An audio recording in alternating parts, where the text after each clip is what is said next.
बहुत बहुत स्वागत है। आज के इस खास प्रोग्राम में आप देखेंगे कि गणेश और आदि गणेश में क्या अंतर होता है, हमें किस गणेश की पूजा करनी चाहिए और कौन है वह गणेश जो हमारे दुखों को दूर कर सकता है। आइए जानते हैं इस गूढ़ रहस्य को और देखते रहिए इस वीडियो को अंत तक। गणेश चतुर्थी वाले दिन भगवान श्री गणेश जी का जन्म दिवस मनाया जाता है। इस वर्ष 10 सितंबर 2021 को गणेश जी का जन्म दिवस अर्थात गणेश चतुर्थी है। दर्शकों, भगवान की स्तुति, उसकी कृपा पाने का प्रयास हर व्यक्ति सृष्टि के आरंभ से कर रहा है और इसी क्रम में अनेकों साधकों ने अपने मतानुसार कठिन से कठिन साधनाएं की। उद्देश्य सबका एक ही था, परमेश्वर प्राप्ति और भगवान से मिलने वाले लाभ प्राप्त करना। शास्त्र विरुद्ध साधना करके साधकों को वो लाभ प्राप्त नहीं हुए जिसकी उम्मीद से वे साधना करने लगे थे। हर व्यक्ति ये जानता है कि परमात्मा अंधे को आँख देता है, कोढ़ी को काया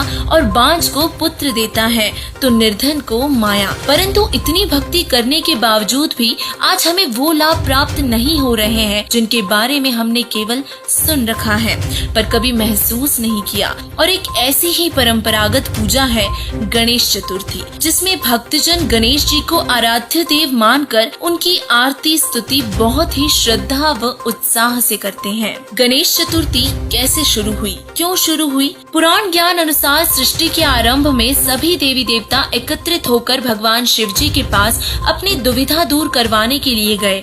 तब भगवान शंकर जी ने अपने दोनों पुत्रों कार्तिकेय व गणेश जी से कहा कि तुम दोनों में से जो इस पृथ्वी की 7 बार परिक्रमा करके सबसे पहले वापस आएगा वही देवताओं की दुविधा दूर करेगा। तब कार्तिकेय जी अपने वाहन मोर पर सवार होकर पृथ्वी की परिक्रमा करने चले गए और गणेश जी ने अपने वाहन मूषक पर बैठकर भगवान शिव व माता पार्वती के चारों ओर घूमकर 7 बार परिक्रमा पूरी कर ली। जब कार्तिकेय परिक्रमा पूरी करके वापस आए तब भगवान शिव ने गणेश जी से पृथ्वी की परिक्रमा न करने का कारण पूछा। तब गणेश जी बोले कि मेरा संसार तो मेरे माता पिता में है और इसीलिए मैंने आपके चारों ओर परिक्रमा करके पूरे संसार की परिक्रमा कर ली। और इस बात से भगवान शिव बहुत प्रसन्न हुए और उन्हें आशीर्वाद दिया कि संसार में सबसे पहले तेरी पूजा होगी। और इस तरह तभी से गणेश जी अग्र पूज्य हो गए और सभी देवी देवताओं से पहले उनकी पूजा की जाने लगी।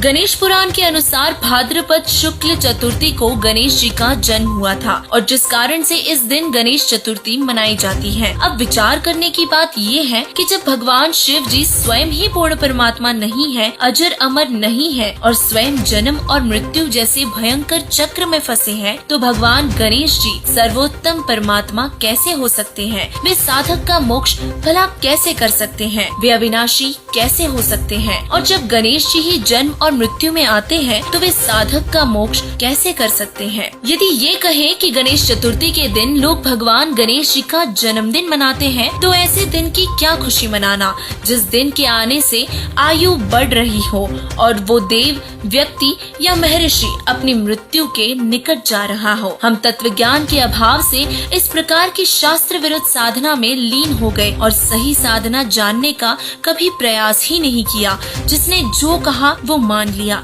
और आंखें बंद करके गलत साधना करने में लग गए। आश्चर्यजनक बात तो ये है कि तथाकथित धर्मगुरु नाम तो पवित्र ग्रंथों का लेते हैं परंतु साधना भक्ति अपनी मनमानी बताते रहे, जिस कारण भक्त समाज आध्यात्मिक, भौतिक, शारीरिक, आर्थिक व मानसिक लाभ से पूरी तरह से वंचित रह गया।